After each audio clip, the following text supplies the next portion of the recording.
이준석 대표는 대통령을 직격해서 이런 폭로까지 서슴지 않았습니다. 지난 6월 이 대표와 윤 대통령의 회동설과 관련해서 대통령실에서 공식 부인한 바 있습니다.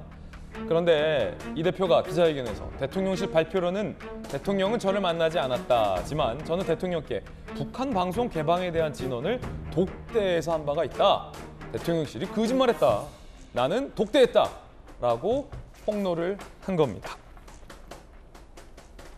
이 대표 이야기 들어보시죠.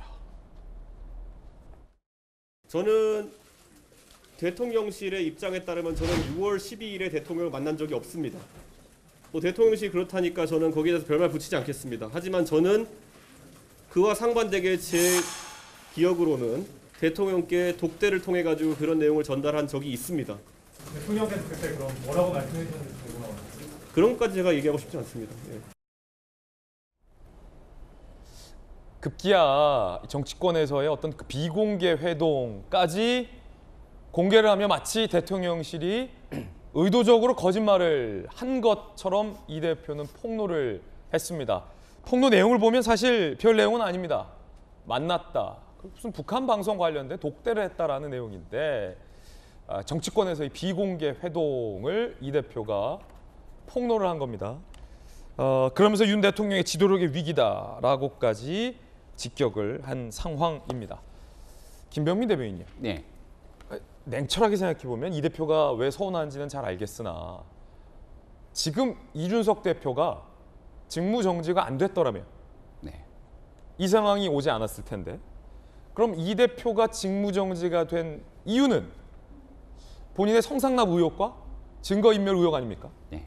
그러면 본인의 지금의 상황은 본인의 성상납 의혹과 증거인멸 의혹에서 비롯된 것인데 그렇다면 어제 기자회견에서 나는 성상납을 안 했다라는지 아니면 성상납을 안 했는데 왜 내 측근 김철근 정무실장이 거기까지 가서 엄청난 양의 돈을 약정하고 왔는지에 대한 충분한 좀 설명이라도 좀 있었어야 하는 건 아니냐.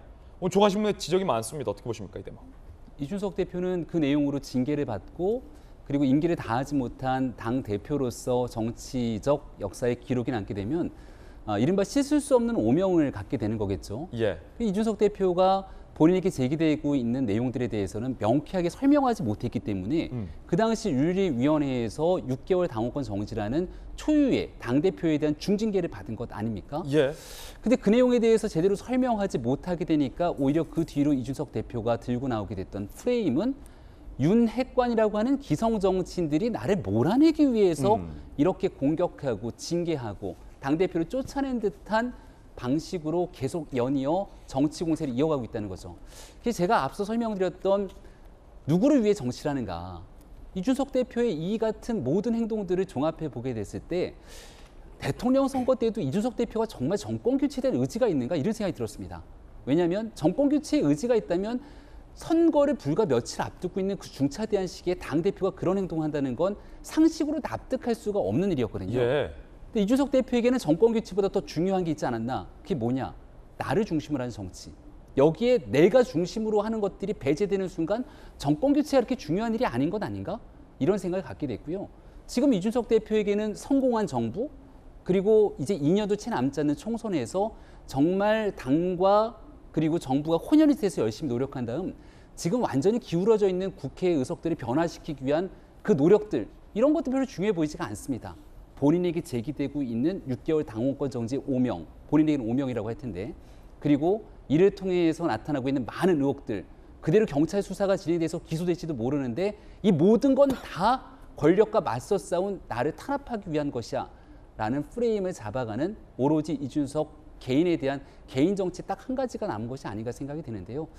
이런 방식의 정치가 얼마나 오래 가게 될지 잘 모르겠다는 말씀 다시 한번 드리고 지금 이 순간 이준석 대표가 하고 있는 일들 속에서 가장 박수치고 환호하고 좋아하고 있는 이들이 누구일까를 고민해 보게 된다면 적어도 씩 웃고 있는 건 지금 제2야당인 민주당 단 하나가 아닌가 이런 생각 갖게 됩니다. 예.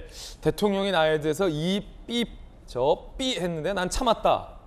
라는 내용이 워낙 욕설이 포함된 내용이라 이준석 대표 입장에서는 꽤 충격적인 충격 요법을 언론에 줬을 것 같다라는 생각도 듭니다만, 자, 민주당에서 전재수 의원님 어떻게 보십니까?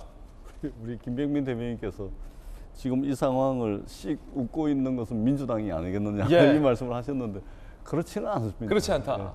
예. 이게 집권 여당 대표와 대통령 사이의 관계, 또 이제 대통령의 국정 운영 지지율이 어느 정도껏 좀 빠지거나 그러면은 민주당이 씩 웃고 표정 관리를 할 수가 있습니다. 근데 이거는 웃고 있을 정도로 이게 보통 심각한 정도가 초유의 아닌 것 같아요. 상황이요. 그렇습니다. 그러니까 이제 대통령 국정운영 지지율이 뭐 30% 중후반이나 40% 초반 이 정도 빠지면 민주당이 웃을 수가 있어요. 근데 이게 20%대로 빠지면 있잖아요. 민주당이 웃을 수가 없습니다. 야당이라고 웃을 수가 없어요. 왜냐하면 이 심각한 상황이거든요. 진짜 이게 나라가 잘못하면은 큰일 날 수 있겠구나라는 심각함을 느끼기 때문에 웃을 수 있는 상황이 아니다 이 말씀드리고, 그 다음에 대통령과 집권여당의 당 대표가 이게 사실은 접점이 없습니다. 예. 이게 뭔가 이게 타협하고 서로 양보해가지고 어떤 타협할 수 있는 지점이 전혀 안 보입니다. 이렇게 원래 이제 돼버립니다. 당청과는 친밀해야 되는데. 그렇습니다. 이 정도 돼버리면 이게 민주당 입장에서도 야당 입장에서도 야 이거 정말 큰일 날 수 있겠구나. 우리가 이제 먼저 생각을 하면 나라를 먼저 생각하고 그 다음에 당을 생각하고 그 다음 개인을 생각을 하는 건데, 이쯤 되면 나라를 먼저 생각할 수밖에 없는 상황이기 때문에 웃고 있을 수 있는 상황은 아니다. 이 말씀을 제가 드리고요. 예. 이준석 대표는 스스로를 뭔가를 도모하는 데 있어서 함께하지 못할 사람이다라는 것을 스스로 좀 낙인을 찍고 있는 것 같습니다. 오, 네. 함께하지 못할 사람은 이준석이다. 아니 이렇게까지 해버리면 예를 들면 대통령과의 비공개 회동 같은 경우는 예. 그것은 절대 공개돼서는 안 됩니다. 그 내용이 어떻든지 간에. 근데 이런 것을 말하자면 자신이 옳다, 자신이 탄압받고 있다 라는 그것을 위해서 그런 비공개 일정까지 공개를 해버립니다. 예. 아니 누가 앞으로 이준석과 함께 하겠습니까? 이전에 원희룡 전 장관과 통한 내용을 녹음을 해가지고 아, 예. 그거 가지고 또 진위 공방을 벌인 적이 통화 녹취록 있습니다. 공개했었죠. 그때도 아니 당 대표가 누구랑 통화 녹음을 통화 내용을 녹음을 해가지고 누구랑 어떨 때 공개를 해버리면 누가 그 사람과 이런저런 이야기들을 할 수가 있겠냐, 이런 비판들을 이준석 대표가 많이 받았었거든요. 그러니까 지금 그런 일들이 계속해서 생기고 있기 때문에 이준석 대표는 스스로 함께 하지 못할 사람이다라는 것을 스스로에게 낙인을 찍고 있는 그런 이제 우려를 좀 범하고 있다, 이렇게 평가를 할 수가 있겠고요. 전재수 의원님의 돌직구입니다. 저는 그럼에도 불구하고 저는 이 문제의 가장 근원적이고도 근본적인 해결점, 문제점은 결국은 윤석열 대통령이라고 생각을 합니다. 예. 어떻든지 간에 대통령은 윤석열이고, 그리고 대통령 선거에서 이긴 분도 윤석열 대통령이기 때문에 이긴 사람이 품어야 됩니다.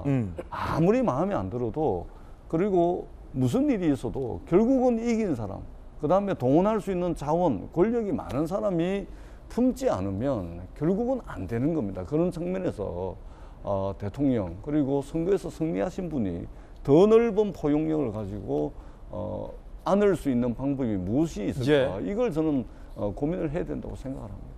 예, 전재수 의원의 돌직구였습니다. 이렇게 되면 이 대표와 함께할 수 없어진다. 함께할 수 없는 사람이라는 돌직구였습니다.